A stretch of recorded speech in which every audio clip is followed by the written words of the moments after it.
اس لیے امام باقر علیہ السلام فرماتے ہیں کہ جب ہم مسند امامت پہ طاغوت بیٹھا دیکھتے ہیں ہمارا غم تازہ ہو جاتا ہے، اور یہ غم اہل بیت صدیوں سے قائم اور برقرار ہے، اور جب تک یہ مداوا نہیں ہوتا غم اہل بیت کا. ہم نے بہت سارے اور مضمون سنے ہوئے ہیں کہ مثلا اہل بیت کو فدق کا بہت غم ہے. فدق وہ باغ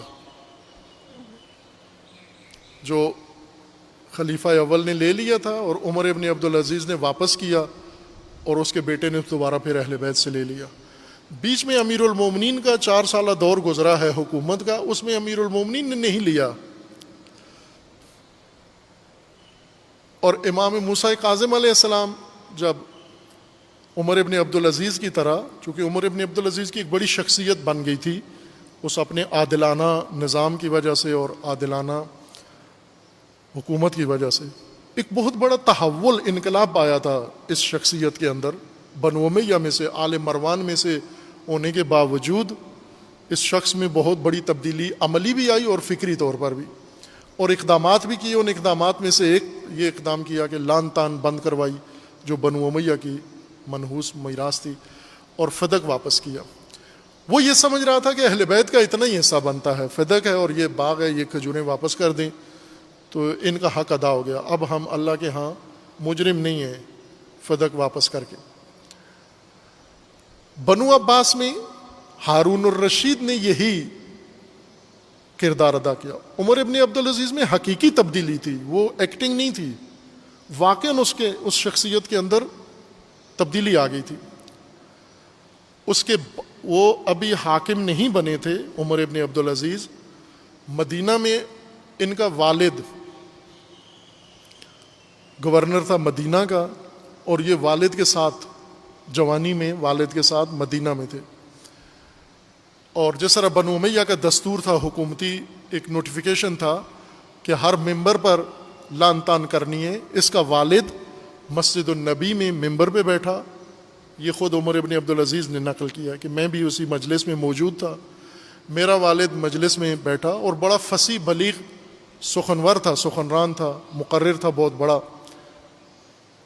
یہ بیٹھا اور اس نے خطبہ پڑھا، اور خطبے میں یہ ضروری ہوتا تھا لان تان کرنا.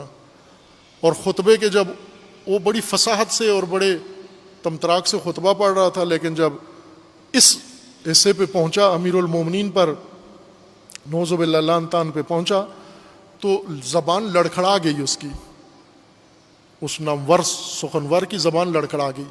لڑکھڑاتی زبان سے بس اس نے وہ جملے ادا کیے. تو یہ عمر ابن عبدالعزیز کہتے ہیں کہ میں متوجہ ہو گیا کہ یہ میرا باپ تو ایسا نہیں ہے، اس کی زبان میں تو لکنت نہیں ہے، یہ تو بہت ہی چیرہ دست خطیب ہے، بہت ہی مسلط گفتگو کرنے والا ہے ممبروں کے اوپر، تو یہ کیوں لڑکھڑا گیا زبان اس کی. تو کہا کہ خطبہ ختم ہوا، جب گھر آ گیا والد تو میں نے والد سے پوچھا کہ یہ کیا ماجرا ہوا، آج کوئی مشکل پیش آئی آپ کو، کوئی جسمانی مشکل تھی، کیا مسئلہ ہوا کہ آپ اس حصے خطبے کے اس حصے پہ آ کے لڑکھڑا گئے. تو والد نے کہا کہ اس حصے پہ مجھ جیسا جو جانتا ہے حقیقت کو کوئی بھی ہو تو لڑکھڑا جائے گا، یہ کسی کے لیے بھی یہ باتیں کرنا آسان نہیں ہے، مگر یہ کہ بہت ہی شقی ہو، بہت ہی خبیث نطفہ رکھتا ہو، وہ کھل کے یہ بات کر سکتا ہے بغیر لڑکھڑائے، مجھ جیسے کے لیے مشکل ہے. تو کہا کہ کیا ہے، آپ کو کیا مشکل ہے. کہا کہ میں نے سنا ہے، معتبر طریقوں سے سنا ہے، جس شخصیت پہ ہم سے لان کروائی جا رہی ہے ان کے بارے میں رسول اللہ کے اقوال ہمیں معتبر طریقوں سے لوگوں نے بتائے ہیں، لیکن یہ سیاست ہے ہماری اور ہمیں یہ کرنا پڑتا ہے. تو کہا اسی دن سے میرے ذہن میں باپ، یہ جوانی تھی عمر ابن عبدالعزیز کی، کہا اسی دن سے میرے ذہن میں شک آ گیا کہ یہ جو بنو امیہ کر رہے ہیں یہ 2 نمبری ہے، یہ درست بات نہیں ہے. جب ان کو پتہ ہے اصل بات، راز کی بھی ان کو پتہ ہے، اور پھر بھی یہ مذموم حرکت کر رہے ہیں. تو وہیں سے وہ کھوج میں رہتا تھا، لیکن جب حکومت ملی تو بالکل کایا پلٹ گئی.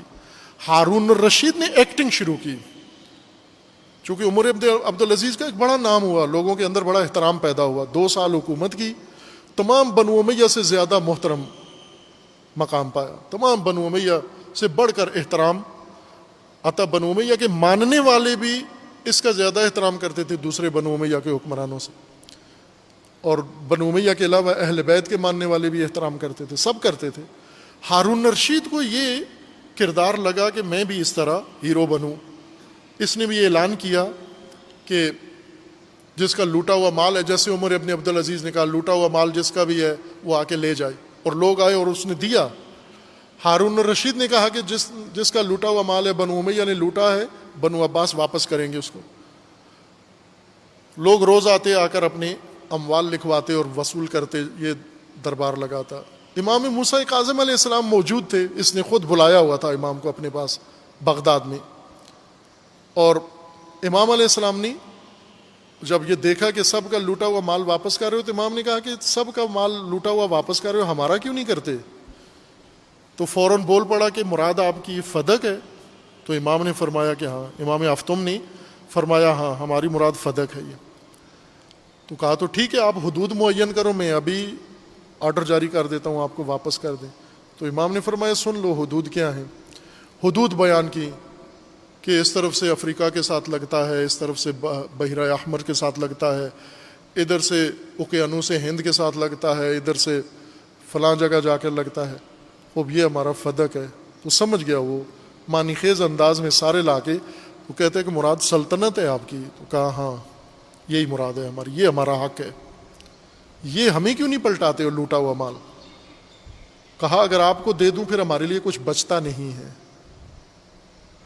بس یوں نہیں ہے کہ فدق تشیع کا سارا مسئلہ کھجوروں کا باغ ہے، نہ عزیز من، امامت ہے، ولایت ہے، حکومت ہے، حاکمیت ہے، سلطنت ہے، یہ تشیع کا مدعا ہے۔ امام صادق اس کے دعوے دار تھے۔ اس میدان سے تشیع کو باہر دھکیلا گیا، امام واپس پلٹ کے آ کے دعوے دار بن گئے کہ یہ ہمارا حق ہے یہ۔ اور امام کی صراحتوں کے بعد آج پھر ہمیں دستبردار نظر آتے ہیں لوگ، آج پھر دستبردار ہیں اس کے۔ امامت کا تقاضا مسند ہے، مسند حکومت و حاکمیت۔ یہ وہ حق ہے جو شیعہ کو لوٹانا ہے اہل بیت کی طرف۔ اس دستبرداری کو ترک کر کے دعوے داری شروع کرنی ہے تاکہ یہ حق لوٹ کر آئے، جیسا امام نے کیا، امام راحل رضوان اللہ تعالیٰ علیہ نے یہ کیا یہ کام۔ یہ باقی سرزمینوں پہ تکرار ہونا باقی ہے۔ یعنی عملی جعفری مکتب و تشیع اس کا قیام رہتا ہے، اس کا تولد رہتا ہے۔ ابھی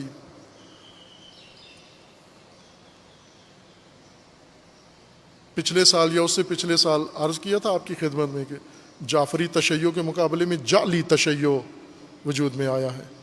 اب جعلی تشیع اور ہے، جعفری تشیع اور ہے۔ جعلی تشیع کے اور مسائل ہیں، جعفری تشیع کے اور مسائل ہیں، اس کے مدعا اور ہیں۔